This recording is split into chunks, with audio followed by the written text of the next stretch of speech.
Man, Tavaras, how you feeling today, bro? Man, I'm feeling good. What's going on with you, bro? Brother, I can't complain, man. I just wanted to, like I just told you before we press record, I just wanted to say congrats, man, and salute to your success, bro. You've been at this for a long time, man. How long have you been doing production, man, formally? Yeah, man. So I started making beats about 16 years ago, man, when I was like in 10th grade, going into 11th grade. Um, so yeah, man, I've been making beats since then, but I've been playing the drums my whole life, so it's definitely a lifelong journey. It's obviously paid off, man, and I know how important one of the things you said before is how important church has been to your progression, man. I want to ask you, man, if I went to your home church, what I think is AME Church, AME Yep. Zion, Yes, sir. if I went there, man, what would I hear? What would I see? And kind of take us back through what church was like for you coming up and how you got into playing the drum. Yeah, man, nah, bro, that's actually a great question, bro, because I came up in the 90s. That 90s gospel era was different, man. A lot of synthesizers, a lot of organs, pianos, of course, drums, bass, just a lot of good live music with some of the craziest chords you will ever hear, you know what I'm saying? And I don't know music theory, but I would think a lot of times some of the chords may not make sense on paper, but once you actually hear it, it's like, okay, nah, it has a certain tone to it, but yeah, man, just growing up in the 90s, man, and playing gospel music, that's literally my whole foundation as a producer, as a musician. So my grandma, she's a minister of music. She's been a minister of music at my home church for about man, probably like 50 years now, man, going on a cool 50 years. So I came up under her, and uh, I have an older cousin that's about 10 years older than me. She taught me how to play, you know what I'm saying? And even that is crazy. Like the drummer that taught me how to play is a woman. And she was playing in the 90s where it wasn't a lot of women on the drum set, But with that, you already know she was one of the coldest around, bro. Like she had grown men scared, you know. So yeah, man, but growing up in the 90s, bro, a lot of times in the church, man, you're gonna see a lot of people, you're gonna see a full band, a lot of good preaching, a lot of good fellowship, man. So yeah, that's what I come from. You know, I gotta ask you, man, because like I said, I was born in '89. I ain't that much Yeah. older than you, and I'm from Atlanta. But I was gonna ask you, bro, like growing up in Johnsonville. What was that like growing up in Johnsonville? And you compare that with this, the 90s. It's a smaller city. The church is probably one of the major institutions. Like, what was that like growing up in Right. Johnsonville with church being like a part of what everybody did, I'm assuming. Yeah, absolutely, bro. So um and it's not even a city, bro. It's a town. It's a town where, I'll put it this way, we just got our first stoplight a couple years ago. Damn. Yeah. You know what I'm saying? We got about two, three little corner stores. We just got the Dollar General maybe about 10 years ago, 10, 15 years ago, something like that. But it's one of them, I hate to say stereotypical, but one of them, it's a small town where everybody know everybody, you know. So it was cool, man, like growing up, and then, growing up in the 90s, you had to be outside to get some adventure, whether you was riding your bikes in the woods and coming out on the other side of town or whatever the case, But yeah, nah, bro, it was definitely cool. It really played a huge part in my personality because me being a country boy, it's like, a lot of stuff don't really entice me. You know what I'm saying? Like I'm not materialistic. I don't have a slave mindset to materialism or any of that, man. Of course I want what I want, just like we all do, but you know what I'm saying? It's not something that I put uh importance on, But yeah, I grew up, man, around all my family. Like the street where I'm from, I'd say maybe 65 to 70% of the street is family, So yeah, definitely grew up in like a tight knit family environment. So where like my cousins are like my brothers, you know what I'm saying? Because I got a sister that's younger than me, but I got man tons and tons of cousins. So those are like my brothers and sisters growing up. So one of those type towns, man. But yeah, the church, man, I want to say my church's history goes back to a few years after the Civil War. So we talking late 1800s when it was established. And um it's funny, I was looking at some records from the church back in the late 1800s, and just looking at some of the surnames, as far as like the roll call, and I'm like, man, these same last names are still around here to this day, from my grandma's maiden name, which is Gilchrist, and the Strouds and McLeans. And I'm like, man, it's just crazy. And then I'm a history nerd too at heart. So, I love stuff like that, man. But yeah, it was definitely cool, man. Definitely played a major role in who I am as a person, and also who I am as a musician. And you said a whole lot that I could relate to because, just being from Georgia, bro, we got a lot of small cities like that where you got the Dollar General, you got the McDonald's, Right, you got right. a couple hangout spots, the football game, the whole city Yeah, shut down. So when you were saying it, I was getting the visual, getting the visual. And, yeah, even what you were talking about with the church, bro, like people don't know, man, the AME church in the South, bro, it's like an institution, man. yeah. It's so many churches in every major state. And when people just know the real history of the AME movement, like I ain't gonna get on that tangent, but Yeah, nah, you you good. you You was good. spitting, Yeah, yeah, you was saying it. yeah. Nah, for sure, man. Cause so like my church is in a district called the Dunn Lillington district. And Lillington, that's the capital of my county. I'm from Harnett County. Super big county. The county is huge. But it's mainly a rural county. So, it's not a lot going on. And then, the major spots we do have, the cities or whatever, you go through and you be like, this ain't no city. You know what I'm saying? But yeah, the Dunn Lillington district, that's the district that my church is in, and there's 12 churches in my district, I believe. So, just going to other churches and hearing how they getting down on the music side, like, oh man, like these boys killing over here on the other side of town, so just being influenced, like stuff like that, man. Again, that's the foundation of music for me. And and not knocking the new kids that start out on FL Studio or just start out on software, period. Like, we all got to start somewhere. And then, it's a new day and age, but I'm thankful that I came up in the era I did, where I was able to see real musicianship in church, you know what I'm saying? And, get older and start experimenting with software and stuff like that too. So, I feel blessed to kind of have the best of both worlds as far as my background is of being a producer. I'm glad you mentioned that. I'm gonna ask you about that later. I was sure gonna ask you about whether you're a fan of what we consider original production of samples. I'm gonna ask you. Well, shit, I'm Okay. gonna as well ask you about that now. Then Yeah, yeah, yeah. I'm gonna swing back and ask you about the '90s and it's what music you were listening to because gospel was big at that time, but also Right. man, like R&B was big. But I'm Yeah. gonna start with asking you first about when it comes to your views on production. Are you a fan of samples? Are you a fan of original production? What type of instruments, or not even the instrument, what type of equipment do you feel like you gravitate towards? Because I know the Yeah. production want to hear that. Right. Yeah, for sure, man. So, I'm a fan of both, bro. Like to me, it's like two sides of a coin,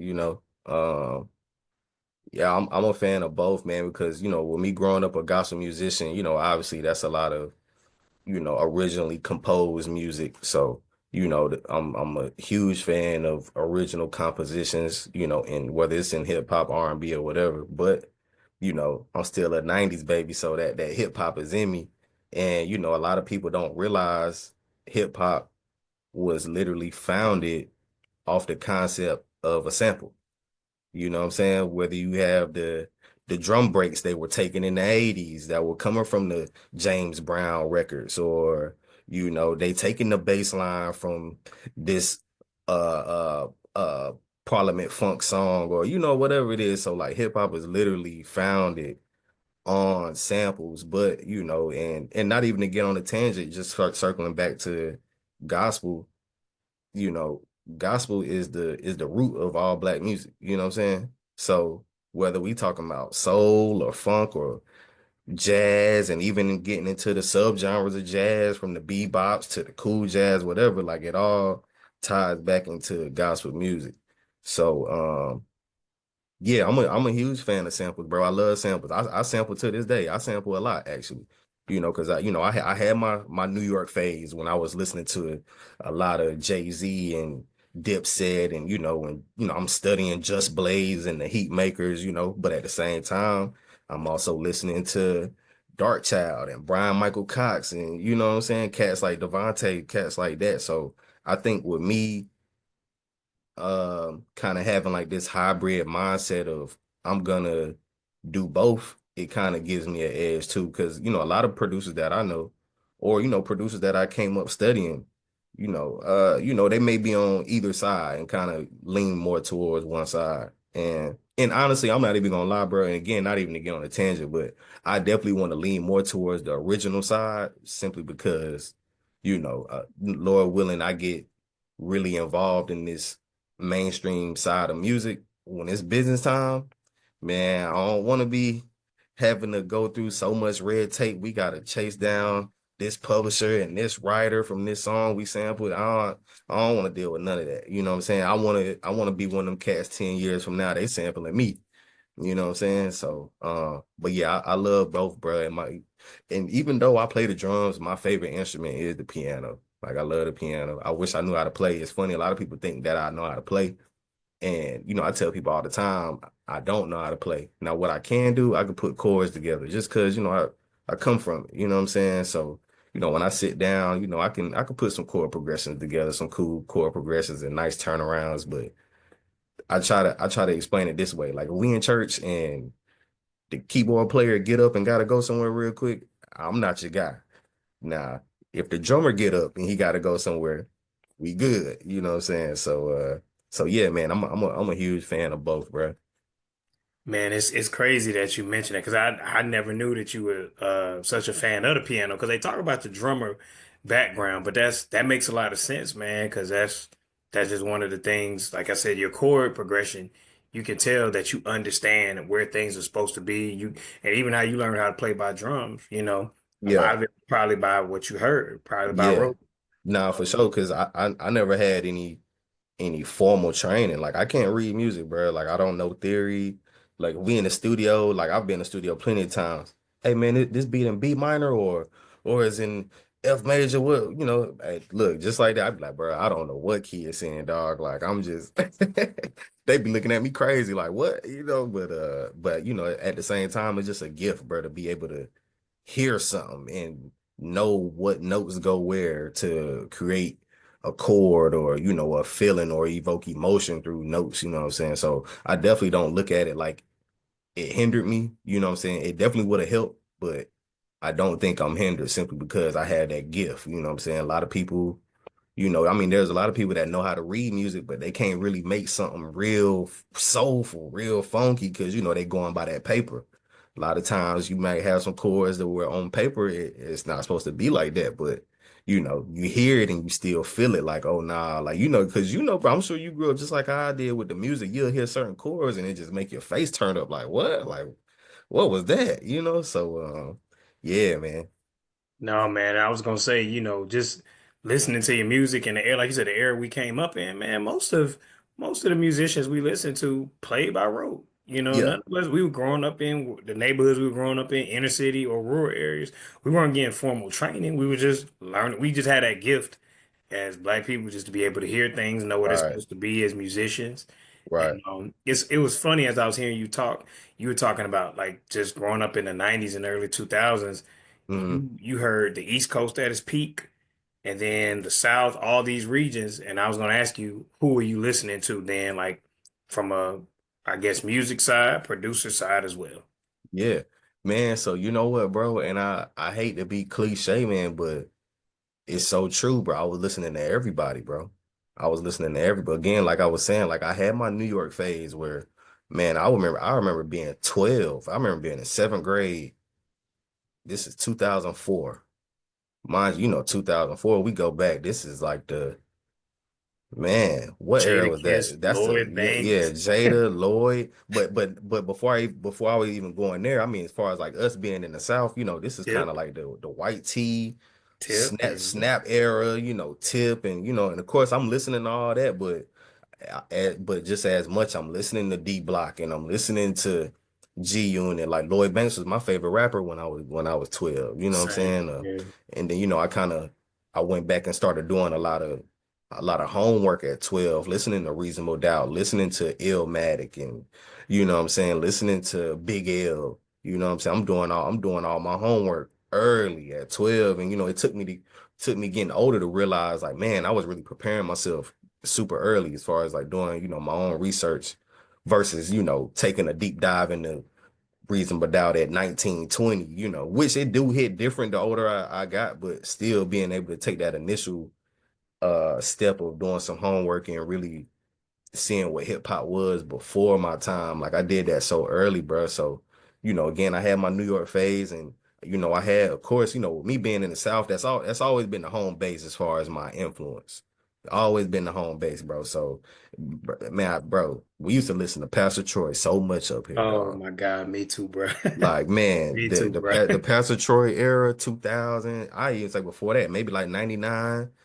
2000, man, 2001. Like, man, we listen to Troy a lot up here, man. But Manny Fresh is my favorite producer of all time. So, and all my cousins were older than me. So when I was 7, 8 years old, they were 10, 11, 12. So, and even my cousins older than them, middle school, high school, I'm listening to what they listening to. So I put into perspective, bro. I was 7 years old in 1999, and I was writing down the lyrics from the Guerrilla Warfare Hot Boys album so I can learn the verses, and I'm I was listening doing to, that at 10, so I get okay, you. so yeah, so you already know. You remember we used to print out the lyrics back in the day too. You remember Man, that? OHHLA Come and all on, those man. lists. Come on. So, yeah, man, the South always been my home base though, as far as influence. So I would say Cash Money by far had the biggest influence on me. Cause I'm listening to Manny and I'm like, again, even at 7, 8 years old, I'm playing the drums at church. So I'm like, oh no, that's real bass guitar in this beat. And somebody really playing them keys. It wasn't just, drum programming. Like Manny, he took it a step further back in the day, essentially having a band. Of course, he got production credit for everything, but if you really go in there and really dig, you'll see, oh, okay, he had a bass player, he had a keyboard player, he had a lead guitar player, you know what I'm saying? So, but and again at the same time, bro, I'm listening to a lot of West Coast stuff as well because I had cousins older than me that was putting me on stuff. So I'm listening to Pac super heavy, and then my mom was 21 when she had me, so she was young. So I'm listening to what she listening to. Like All Eyes on Me, one of her favorite albums. You know what I mean? So, my influence come from everywhere, bro. And honestly, bro, I can say confidently, bro, that's why my music is so plush and sounds the way it does because you can tell I listened to everybody and I studied everybody. You know what I'm saying? So yeah, my influences come from all over, bro. You can hear it in your music, man, like you were saying. And when I heard you, kind of describing your influences, like I thought about what you said. You decided that you really wanted to do production in high school. I guess my next question will be then, what made you decide to say, you know what, I'm still gonna go to college though, as opposed to just saying, you know what, when I graduate, I'm just gonna try to go straight at music. Like, what made you decide to go to college? Yeah, so man, the funny thing about it, bro, I've known since I was 8, 9 years old that I wanted to be a producer.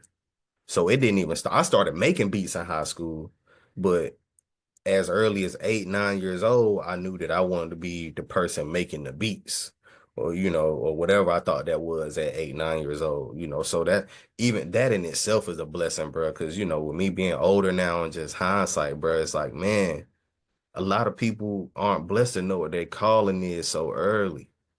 You know what I'm saying? I didn't start getting into it as far as the production side until I was in my teenage years. But, again, I started playing the drums at my church when I was 6, 7 years old, bro. You know what I'm saying? And so to even know in elementary school, going into middle school that I knew what I wanted to do, that's such a blessing, bro. So I always stayed the course. You know what I'm saying? I always stayed the course. But um to answer your question, so the whole college thing, bro, I was a smart kid, bro. Like you know what I'm saying? Like my people, they was not playing that shit, bro. Like, I feel you. I mean, from penmanship all the way down to making sure the grades was good. Like my godmom, bro, like I remember she used to, if I would have homework assignments back in the day, bro, if she didn't like the penmanship, if it was sloppy to her, bro, Had to she do it all over. balling it up, tossing it in the trash can, do it again. So I remember being in middle school and people being like, "Oh, why you write so neat? Oh, well, you know, back in the day, that wasn't cool." You know what I'm saying? But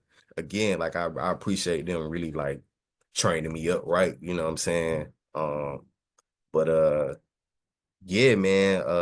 So the whole college route, I was already kind of on that just because education was something that was super important. You know. Um, and then, you know, I had a couple older cousins that's, you know, maybe 10 years older than me. I remember, you know, going to go drop them off in college when I was 8, 9 years old. So I'm being influenced by that in elementary school. Like, oh, okay, yeah, this what college look like. Yeah, I'm gonna go to college. You know what I'm saying? So yeah, bro, went off to East Carolina, bro, 2010. And even that, man, that was a rocky phase, bro, because it's different being smart in grade school and then you go to college, everybody's smart. Matter of fact, we about to see how smart you are. You know what I'm saying? So I was like, oh, okay, I'm not as smart as I thought I was, you know. But and I was being funny, but actually I really was. But yeah, man, I even had some trials up there, man. You know, I had got suspended at a point in time, bro. I had to go back to the crib, figure it out. Like, man, do I really want to go back to school or what am I doing? Am I gonna go into the workforce? Whole time the music was still the Calling you. plan, was still the plan A, you know, like my whole plan. I'll tell you what my plan was, bro. And I heard this saying that was like, you want to make God laugh, tell him your plans. That's it. You know what I'm saying? So, bro, I had my whole plan, bro, was to be on, have a Summer Walker record or something to that magnitude before I graduate college. That was the whole plan. It was like, it ain't even gonna matter. I ain't gonna have to worry about the workforce or nothing because I'm gonna be up here in college, getting better, networking, whatever. By the time I graduate, I'm gonna be cool. Like, I'm gonna be honest, I thought I was gonna have the Tay Keith story. Like, you know, people that's familiar with Tay Keith know, I think I forgot what school he went to in Tennessee, but he went to school and you know, shit, he had them joints before he graduated. So when he did graduate, it was on. He already had the Block Boy JB and was, you know, working his way into the industry more. So I thought I was gonna have one of them stories, bro. But it did not happen like that at all, bro. You know what I'm saying? I graduated 2015. Um, I graduated with a BA in Sociology, right? Yeah. sociology, yeah. But whole time I went in as a business major, a business management major, because I was always aware of the marriage between music and business, you know what I'm saying? So even that, you know, that's a whole nother thing with me just, you know, studying publishing and royalties and all that coming up before I even got my first royalty check or whatever. I was always doing my due diligence and doing research, you know what I'm saying? But yeah, bro, I thought I was gonna be on before I graduated, but it did not happen like that. Luckily, I did graduate after I got suspended. I went back. I finished a year later than I was supposed to. I was supposed to finish 2014, but I came out a year later, which was cool, especially with me changing majors and everything. You know, a year later, you know, that wasn't bad. But yeah, man. So yeah, the whole education thing, bro, that was just something that my family had instilled in me and my sister, bro. It was kind of like you ain't got no choice. 'Cause what else you gonna do? Go to the military? And I knew I wasn't doing that. You know what I'm saying? So, yeah, but I'm glad I went to school, bro. Like I was able to meet a lot of cool people. I got a homie right now. Like, man, I remember we were suite mates. I remember the day he came into the suite and was like, "Man, I'm about to change my major." I think he was a pre-dentistry major. He was like, "Man, I'm about to change my major to fashion." Cause you know, he was one of the fly guys, and you know what I'm saying? So he was already in the mix and you know, as far as that crowd and stuff. But I remember the day he said it, bro, and so enough, bro. Like he went to New York, got it popping, bro. Started styling, you know, everybody in the entertainment industry, bro, from actors to athletes, you know, artists, you name it. So I met a lot of cool people that we were like-minded. Maybe not necessarily in the same field, but we had that same ambition to turn a dream into reality. You know what I'm saying? Man, I do know what you're saying because when you were describing, I was like, bro, I finished a year afterward too because I switched my major a couple times, and Okay. like my junior year, I switched and it delayed me. So, bro, I Yeah. got it fully when you were saying it. Yeah. Man, let me ask you this then, because I kind of was looking at your resume of things that you did. How did you get into, I guess, scoring or making music for like television shows? Yeah. So man, I I got my first background instrumental placements back in 2015, bro. As a matter of fact, it all happened within the same few months between me getting those placements and me graduating. But I was just online, bro. Just, like, man, there was a point in time when I was in school, bro. I'd just be trying to find any and everybody, managers, A&Rs, somebody that might do this, somebody that might do that. So, I ran across a production group that was based in LA at the time called Beat Bosses Music Group. But long story short, they had a few placements, but they had started their own music library. So they would basically collect songs and beats from, different producers and pitch them to music supervisors at different shows because, they had built their catalog up to the point where they were connected like that, where they could do that. So, um, yeah, it was through them, bro, but it was short-lived though. I think they ended up splitting up, but yeah, they had got me a couple placements, bro. I was on Keeping Up with the Kardashians. I was on Total Divas. I was on Iyanla Fix My Life. I was on a short-lived show called Dash Dolls. There may have been like one other show, but I had maybe 10 beats or so just floating around, maybe like 4 or 5 different shows. So that was smooth, bro. And that was the first time I had ever started receiving royalty checks too from, the famous BMI. That was something that I always studied. Like, okay, BMI, they gonna pay you royalties. BMI, you gotta have a BMI.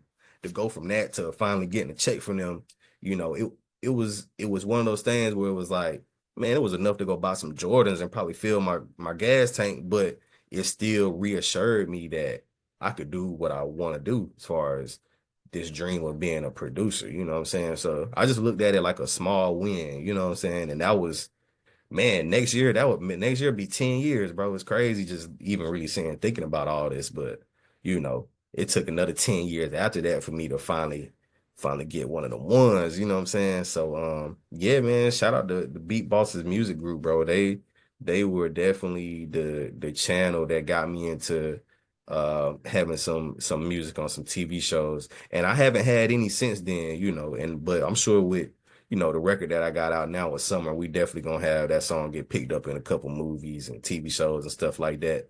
But yeah, but that's something that I definitely want to get more into. But having that initial small success with those TV shows let me know that I could do it for sure. Man, first, I gotta say salute to you first, man, because when you said, that'll be 10 years next year, I was like, boy, you really stayed down. Yeah, man, bro, listen, like again, my plan was to be on before I graduated. So just think, I was 22 when I graduated, bro. I turned 23 maybe the next month. My birthday in June. We graduated in May, like top of May. So I was 22, bro. Like my whole plan was to coast through the rest of my 20s, get songs with Future and Chris Brown and whoever was popping in 2015. That was the whole plan, bro. And I ain't have no. By the time I graduated, still ain't have no connections, bro. Nobody big had rapped on my stuff, like So I was forced to do the inevitable, which was going to the workforce. You know what I'm saying? Got to do something. You just graduated. Now you got to do something. You know what I'm saying? So, um, but yeah, man, yeah, it's funny looking back, man. But but to your point though, like you said, I stayed down, bro. Like that's the theme of all this, bro. Like I stayed down. So much could have happened in those 10 years too that could have got me off track. You know what I'm saying? Could one move, bro, and everything changes. You know what I'm saying? So, um, I just thank God, bro, for allowing me to stay tunnel vision, bro, and be able to be sitting here talking to you right now about the recent success I done had, and just my story. So, yeah, I definitely stayed down, bro. Man, before I ask you about your recent success, I have two questions, but I'm gonna start with this first one. So, when you got your TV placements, would you consider that as like your first I made it moment? You know what? Yeah, even though uh financially it was nothing life changing at all. Again, bro, I probably could have went to go grab a new J's, fill the tank up, and might have a few dollars left. But again, it was the reassurance. So it was definitely I made it moment. Definitely for sure. Because just being able to confirm with myself my dreams, you know what I'm saying, to a degree. You know what I mean? That was definitely I made a moment. And then man, it took 6 more years after that for me to have that other like, oh nah, I might be able to do something, you know what I'm saying? Because I started working with my man Les down in Houston, and through him, I ain't even gonna lie, through him, I definitely felt like, okay, yeah, I made it. You know what I'm saying? I Oh, made I'm glad you it. mentioned that. I was just about to ask you about Les, man, bro. Yeah, Hearing your production, oh my God, bro. Hearing your production on his last couple albums, bro, it mind blowing, man. How did you meet Les, and yeah, how did y'all foster that relationship? yeah, man, bro. It's so crazy, bro. So it was like March 2021, bro. He just hit me up on the gram one day. Just I'm checking my gram just like any other day. Just you know what I'm saying? Checking it out. Get a DM from him. First thing he said to me was, "Yo, you fired. We need to do a whole project." I'm like, shit. All right. Now, mind you, at the time, this is the first time somebody that now, and just side note, just background, I was in college 2010 to 2015, and he was a vital part of my life as far as the soundtrack, because there were a lot of people I was listening to at the time. Of course, the Spitters. I was listening to Currency Heavy, Dime Kennedy, Nipsey, but also in the mix was my boy Les. Like, man, I used to jam Les all the time, still do, but just speaking as far as past tense, when I was in college, bruh, like, man, I used to listen to Les every day, just like as much as I would listen to Spitter or whoever else I was listening to. So that was crazy, bro. Cause I'm like, man, cause like I love the underground. I love underground music, so to me, he just as big as a whoever, you know what I'm saying? Facts. So yeah, bro, he hit me up on the ground, bro. March 2021 was like, yo, you fired. We need to do a whole project. I'm like, all right, cool. Then I just so happened was going to Houston at the time, because me and AJ Snow was working a lot at the time, and he was opening up for Larry June. So I was already going to Houston that month. It's crazy how everything panned out. I was like, yo, I'll be in Houston later this month anyway, bro. Like, I'll grab some studio time. Just trying to be proactive. Like, yo, I'll grab some studio time. He was like, nah, studio at the crib. Just pull up. I was like, oh, all right. I'm like, all right, bet. So Oh man, shit. couple weeks later, bro, shit, man, I get down to Houston. Uh, he invited me to his crib. Man, we at the crib just chilling, smoking, bro. I think we was watching an old NERD performance or something. He was watching an old NERD performance or something. We watched that for maybe about 5-10 minutes. Went to a studio room in his crib, played a couple beats. We just sitting there burning, just played a couple beats.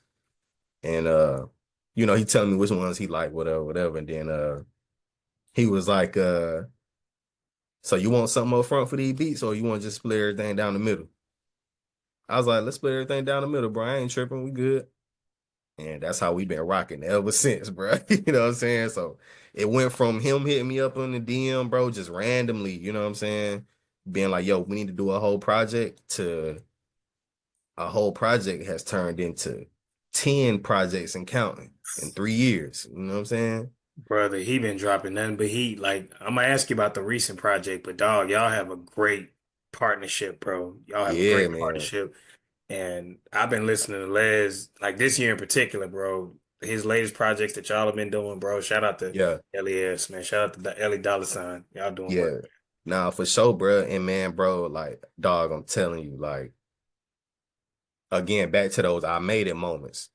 That was the one where I was like, oh, I can work with people I grew up listening to.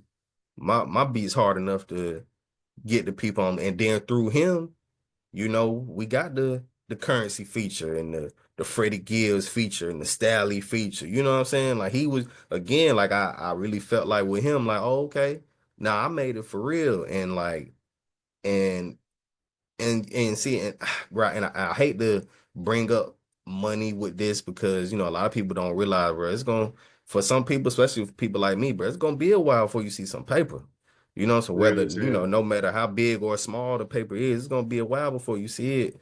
In certain cases, some people do blow up overnight, whatever. You know what I'm saying? But I had one of them slow burn careers. You know what I'm saying? But it wasn't until I got with him where I started making money every month.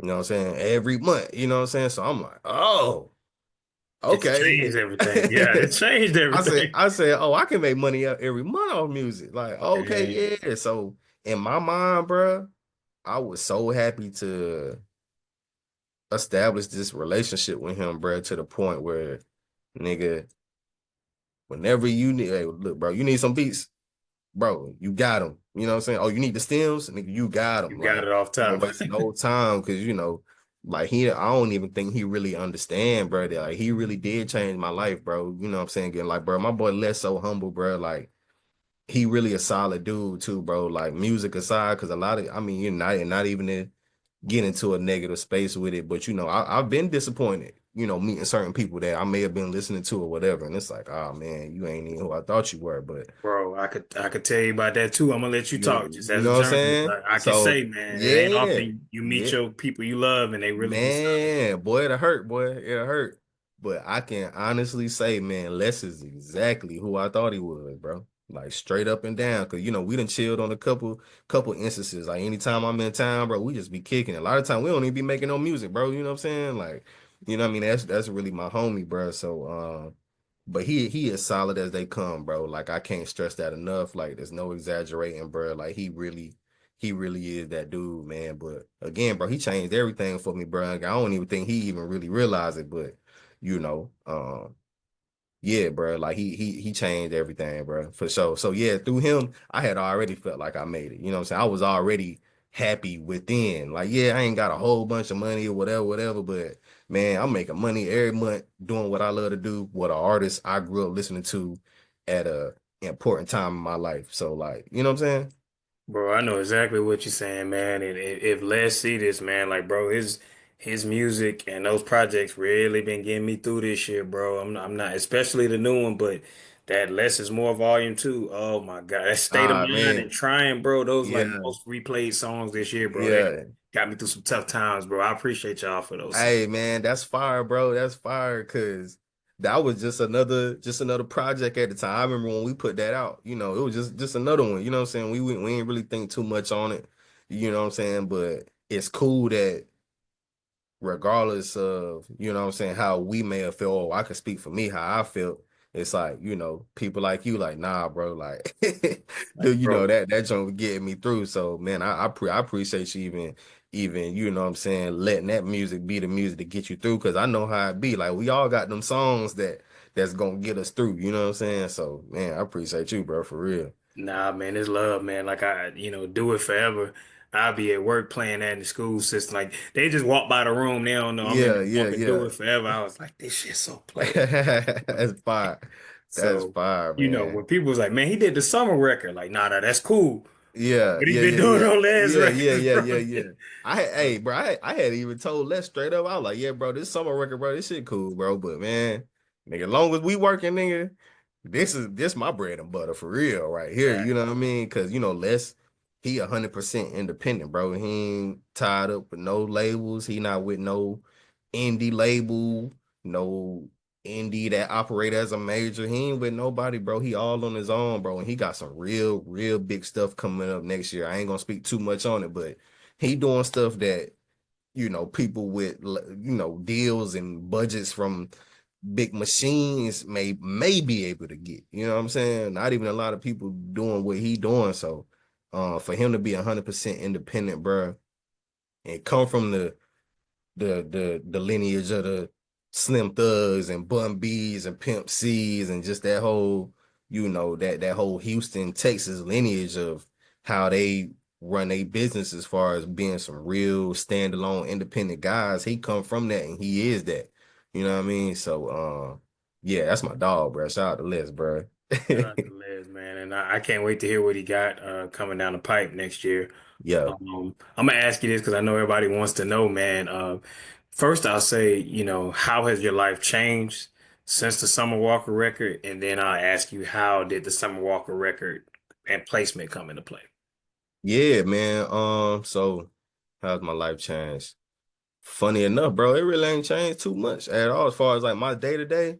Yeah, bro, I still wake up, bro, work on these beats, you know what I'm saying? Hit the gym, Thanks. whatever, kick it with my peoples, bro. I'm back making these beats, you know. But you know, I tell you off the record, but you know what I'm saying? I do have some a big move I'm getting ready to make. You know, I went to LA. I was in LA for like 10 days. Was just out there moving around, man, just meeting different people, different writers, different producers. Excuse me, taking a couple meetings. So that was definitely cool, but that wasn't my first time in LA. That was my third time, but it was my first time going with a Billboard song in my backpack. You know what I'm saying? So the Hell trip was yeah. definitely different from the first two trips. But but yeah, but through that, like I said, I'll tell you off the air, man. But you know, I got something major that I got up my sleeve, man. But other than that, as far as my day to day, bro, man, bro, I'm still out here in North Carolina, bro, just chilling, making these beats, man. And the summer record. So, man, it's crazy, bro. I started posting beats on YouTube about 3 years ago, 2.5, 3 years ago. That's when I got consistent with it. And it's funny because when the whole type beat phenomenon started, I was against it. I was totally against it. I ain't even gonna lie, bro. I was like, man, I'm not putting my beats on YouTube for people to steal them, and I don't know who rapping on my beat, singing on my beat. I was Fact. against it, bro. But I went to LA, I think it was for the first time.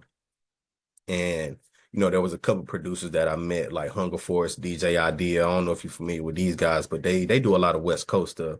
But meeting them and just seeing how they was popping on YouTube and redirecting that to their beat stars, I'm like, oh man, I'm missing out on money. I It's was a like, I'm dope little missing out funnel. on money. Yeah, Yeah, man, a it's a nice funnel. little funnel. Yeah, if you can crack the code and get in there, it's a nice little funnel, man. Cause B Star's been holding me down, bro. I ain't even gonna lie, like past maybe 2 years. You know, just the extra little bread I wouldn't have had if I didn't put my beats online. But yeah, man, I got on. I was like, look, you can't beat them, join them. You know what I'm saying? Like I'm not too stubborn. I might be a little stubborn, but I ain't gonna be too stubborn because it's Not like, for long. not for long, bro. Especially if there's money on the table. So, uh, man, I started posting beats on YouTube. I posted the beat that Summer used. I posted that beat on YouTube August 2022. You know what I'm saying? Wow. So, yeah. And that was at a time where I had made a conscious decision that I was really gonna hone in on making the type of R&B that I grew up listening to. That was my whole goal. It was like, yo, I love Donnell Jones, I love Jodeci, I love Carl Thomas, I love Shy, I love Drew Hill, I love whoever, you know what I'm saying? You name it. So I'm like, yo, I'm about to just start making those type of beats because that I know it. I come from that. I was in the back seat when my mama was listening to Donnell Jones, you know what I'm saying? So, um, and I always kind of had like an R&B-esque influence a little bit in my music, but just made a decision. I'm about to go full-fledged with it. It was that same year, bro. So that was one of the first beats in my new phase, I would say, as a producer. You know what I'm saying? Because looking back, 2 years, like damn, like that's really what I was on at the time. So that was one of the first beats in that batch of me being like, I'm about to make this specific sector of R&B music. You know what I'm saying? So fast forward to August 2024, 2 years later. You know what I mean? One of my homies hit me on Instagram. He sent me her Instagram snippet when she just had the snippet up. He was like, yo, I know you probably ain't do this, but you should try to work with Summer Walker. This sounds like something you would do. it was like 12:30 at night, bro. I was just about to go to sleep. I was on that gas too. Like I was about to lay it You down. about to be done. Yeah, I was about to be done for the night, bro. But something was like, man, listen to it. Man, I clicked on that IG reel, bro. I couldn't believe what I was hearing, bro. That's your beat. That's your beat. Hey, I hit that nigga. I said, bro, this is my beat. He was like, yeah, nigga, I knew it, nigga, cause I got, and that's a cool thing about like, people that are familiar with me. You got a They hear signature they sound, yeah, I bro. got a signature sound, bro. You know what I'm saying? Like, and that's always something that was important to me, just create my own identity as a producer, of course. But yeah, so people that know, they know. So he was like, yeah, nigga, I knew it, nigga, I knew that was you. I'm like, yeah, this is crazy. So I found out when the world did, bro, through the Instagram snippet, but it just so happened with my music, you know what I'm saying? So um, but a couple days later, you know what I'm saying, as far as like finding out, how she got it. Yeah, she got it off YouTube, bro. She got my beat off YouTube. I wasn't connected with no A&Rs, no managers, Wow. no not this nigga that be in the studio with her. None of that, bro. I bypassed all that, bro. That's a crazy story, bro. And yeah, and mind you, Summer Walker, she not like no C-list artist, bro. Man, it's She the up. premier R&B artist of Come our on, bro. generation, She dog. up, she up there. You know what I'm saying? So, I skipped the line, bro. You know what I'm saying? And a lot of times there's protocol behind getting music to somebody like her, bro. You know what I'm Man, saying? to get it to her, to be able to skip all that. Oh, bro, God really And moved then that thing and for you, then bro. then you got niggas that be gatekeeping. You may have that person that can get her the beats, but guess what?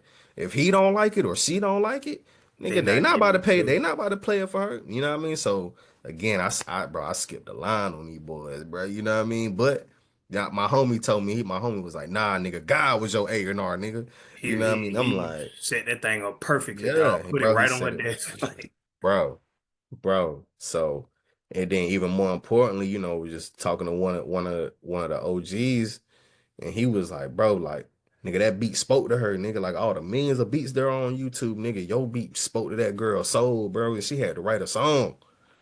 I'm like, wrote the damn, most memorable song of the year, arguably. yeah, for sure, bro. So, it was just my time, bro, and it couldn't have came at a better time, bro, because now I will say I can honestly say I've never doubted or felt like it wasn't gonna happen.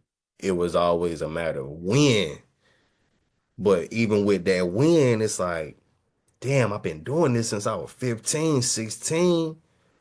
I'm 32. I went all my, like a lot of not a, well, yeah, yeah, a lot of producers get on in their 20s. Facts. And they as young as high school now. You know what I'm saying? These boys ain't even went to prime yet and they got Billboard records. Placements. You know Yeah, what I'm they got saying? placements. So, for me to be a little older, you know what I mean? It's like, that win was it was kind of I don't know, it was something that was on my mind heavy. You know what I'm saying?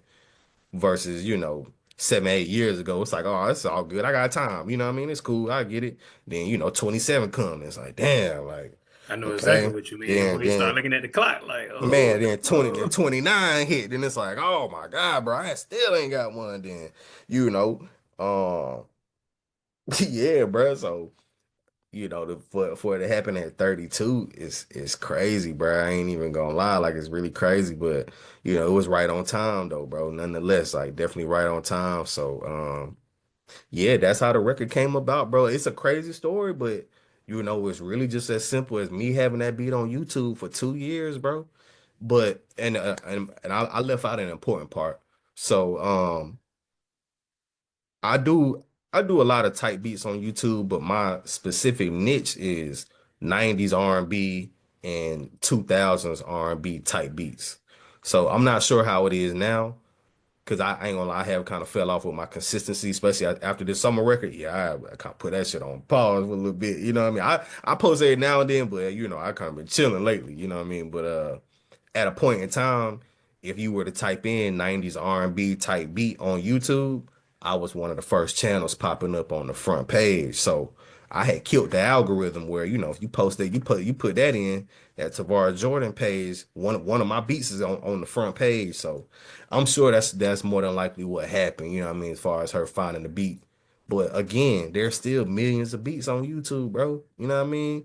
And there's producers on there more fire than me. As far as I'm concerned, I ain't the best producer in the world now. And you know what I mean? Like I'm definitely humble. You know what I mean? So, again, it's just a blessing for the music I made to speak to her, bro. And then, even just getting down to the specifics of it, like I made the beat by myself, bro.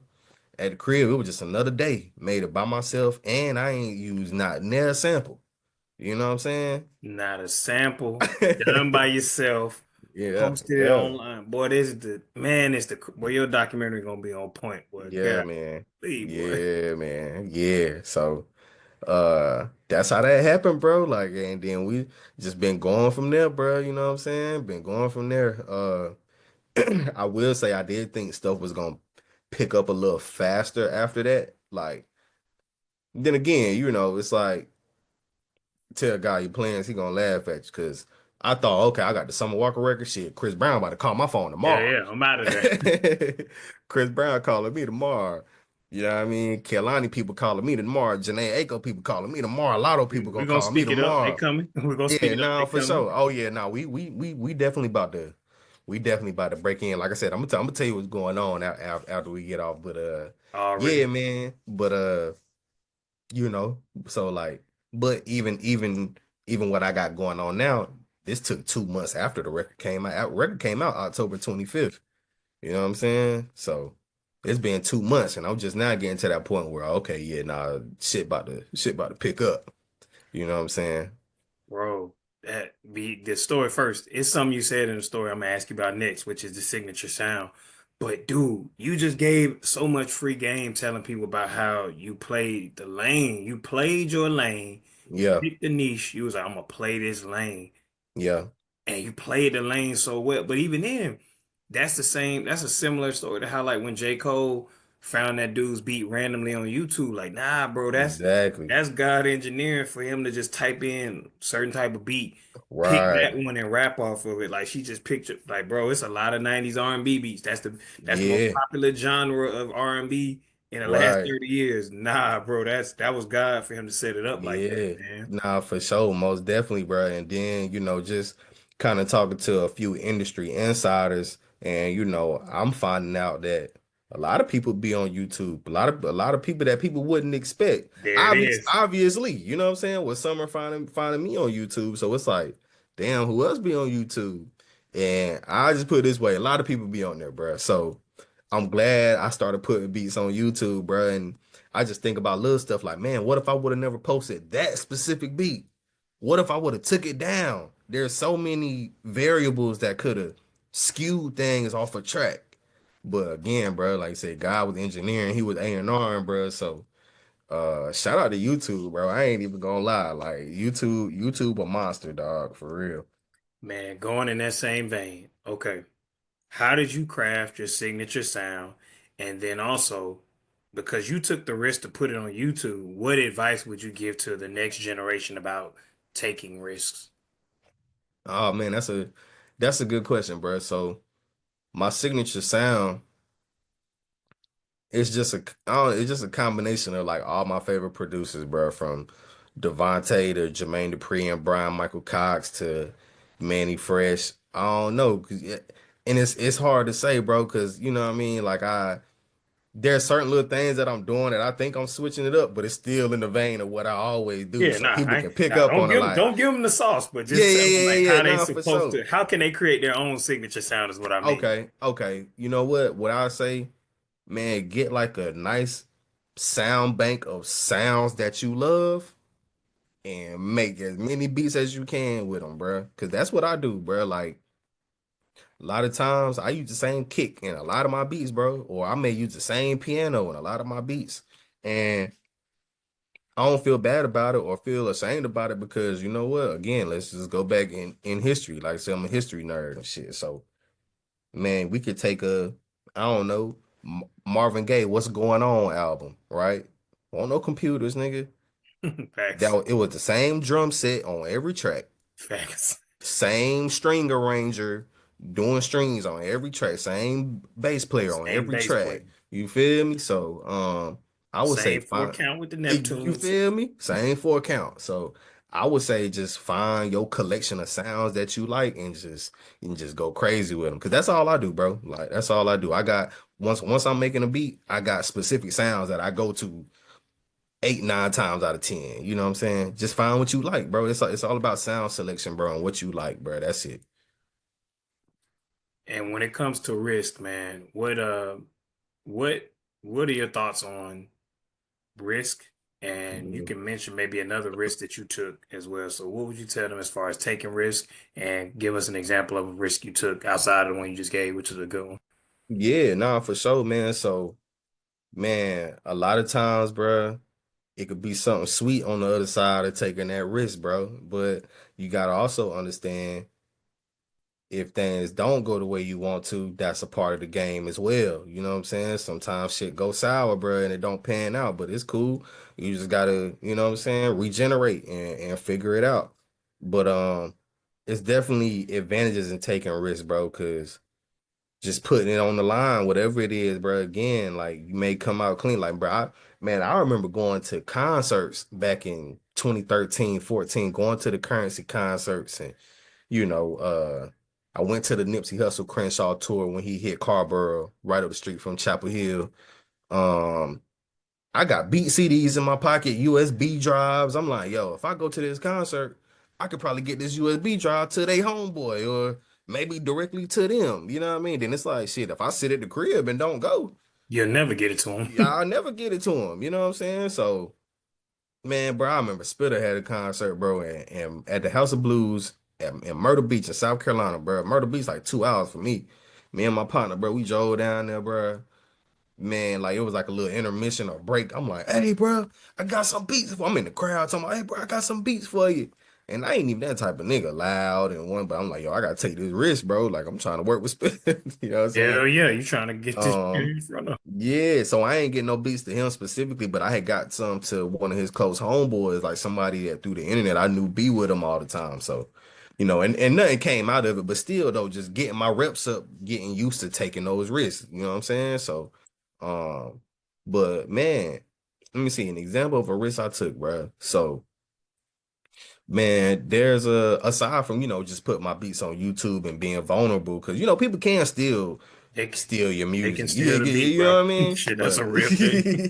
yeah, but and side note with that, bro, just protect yourself, bro. Just make sure you know you got your publishing and copyrights and all that stuff in order, man. Or let's say somebody do just so happen to steal your music, bro. If it blow up, the internet makes the world small. They gonna come back and find out who did it, bro. Yeah, exactly. So, man, just make sure you got your ducks in a row whenever it's time and you'll be good. You know what I'm saying?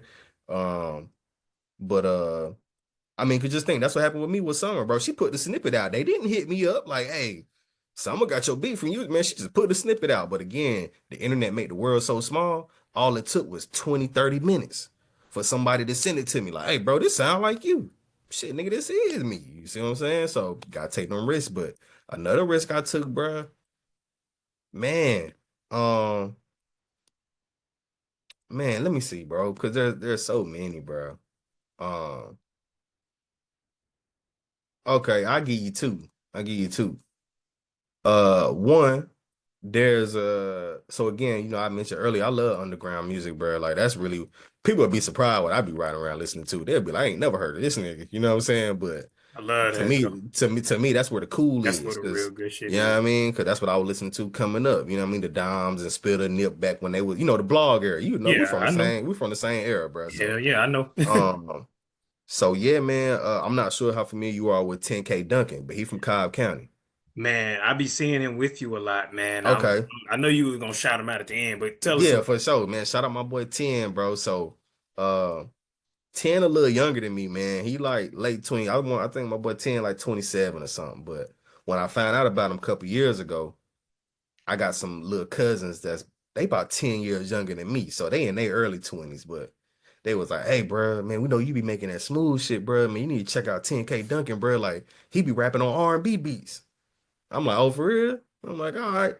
Man, I went and did my research, bro. I was like, oh, I gotta find this nigga, bro. I gotta work with, bro. So, man, long story short, man, through a mutual person, they set it up for me and him to holler at each other, man.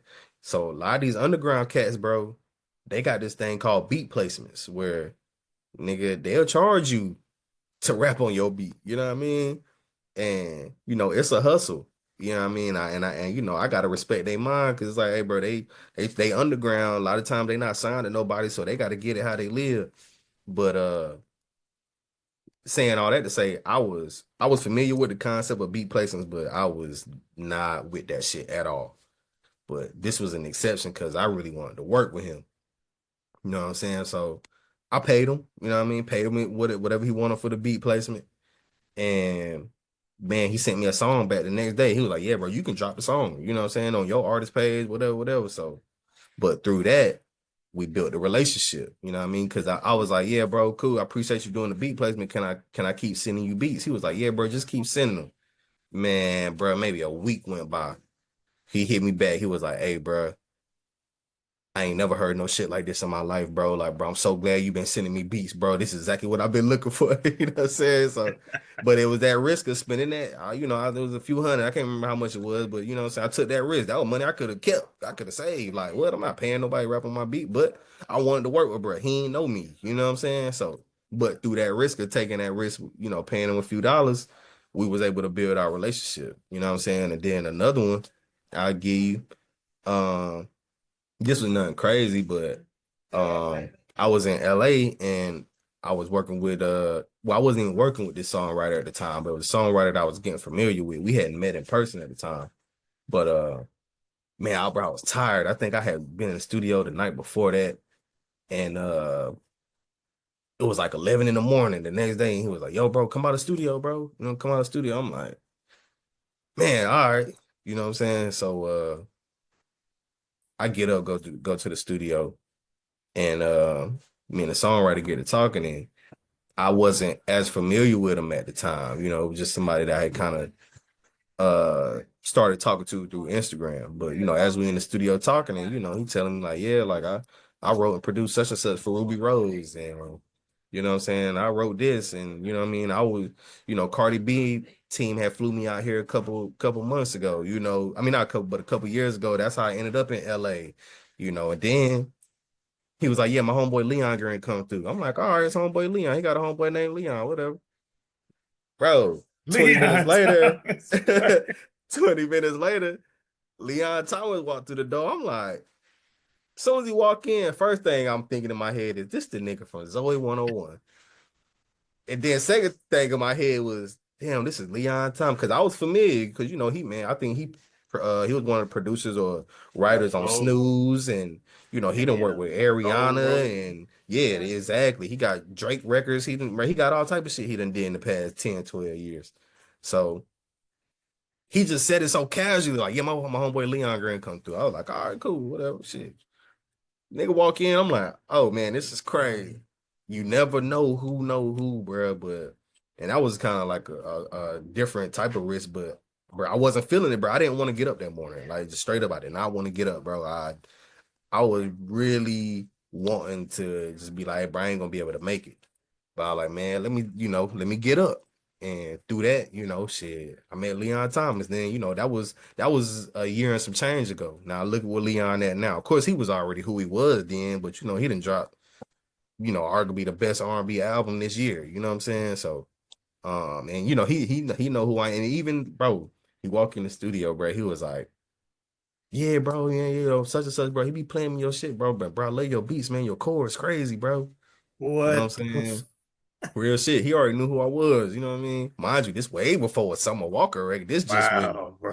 niggas is knowing me through whatever, YouTube or Instagram, whatever. So, You never um, know who watching your stuff, bro. yeah. So fast forward a year later, year and some change later, Leon, there was a point in time on Apple Music where uh the weekend record with Playboy Cardi was like number one. That shit had been number one for a long time. 'Cause, SZA just dropped the other day, so that shit then kind of, well, she ain't playing. She came through them songs, been knocked shit out the Yeah, park. But top three songs were the Weekend record, which is the songwriter that invited me through. He wrote on that record. Snooze was number two. Leon is on that, and then Heart of a Woman was number three. I'm like, yo, the niggas involved with the top two songs. I was just in the yo with them a year and some change ago, and I ain't had none of this going on. You know what I'm saying? So confirmation, bro. yeah, for sure, bro. So yeah, that's just a funny like full circle story where like I'm sure like them niggas is like, damn, bro, we were just in the studio with this nigga last year. Like now he, you know what I'm saying? Yeah. I ain't gonna lie, bro. I appreciate hearing this story just because it remind me to stay down. Because sometimes I'd be like, stuff will happen, like you said, and it won't be like a knockout the park. So he'd be like, man, I don't know, but it just reminded like it all comes sometime at a slow build. Mm-hmm. Yeah, Man, for I sure, bro. For sure, you never appreciate know, bro. Like you never know. Like again, it may not happen like exactly when you want it to, bro. 'Cause trust me, I'm a living testimony of that, bro. Like this, a Summer Walker record or whatever. I thought this was supposed to happen 10 years ago, bro. Straight up, you know what I'm saying? But it took and 10 years after that. You know what I'm saying? exactly.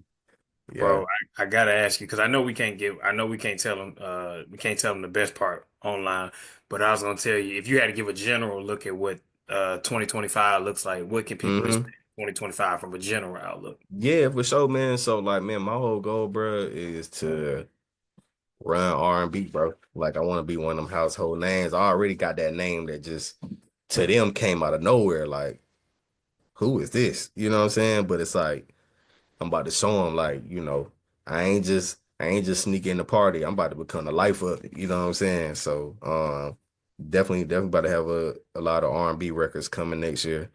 Um, Me and Les, bro, we still rolling. Like he had, he had told me the other day, he was like, "Hey man, don't get too busy for me, bro. When you start going to the Grammys," I said, "Bro, Nigga, you'll be there with me, like. don't even trip." I said, "Bro, as long as you rapping, you gonna keep getting these beats, bro." Because again, he independent, so the business side is a little different. Where basically we seeing all the money, we seeing all of it. Oh You know what yeah, I'm oh saying? It yeah. ain't It ain't nobody else nobody that to got, split it yeah, with. you're right. It ain't like this company got the lion's share and then we getting this portion. We seeing everything that come back. You know what I'm saying? So, um, yeah, man. But yeah, bro, just definitely just trying to keep the R&B stuff going, bro, for the main part and working with less. Like I ain't really switching it up. You know what I'm saying? I'm just trying to amplify what I'm doing now for real. So, bro, before we get ready to make that move, who do you want to thank for supporting you along the way, and what would be your final words to your supporters? Yeah, nah, for sure, man. Definitely everybody that listened to my music and was like, oh nah, he different. You know what I'm saying? So all the supporters, bro, because I dropped instrumental albums as well. It's been a little while since I dropped one, but if you type my name in on Apple Music or Spotify, whatever, you'll see a Hey, few that Carolina Slow Jams tape is yeah. So yeah, definitely all the supporters, man. You know what I'm saying? Number one, the fam, of course, though, because that's where it started at. You know what I'm saying? Um, already. and yeah, nah, for sure, bro. So like the fam and the supporters, bro, like that's what keep me going, bro, for real.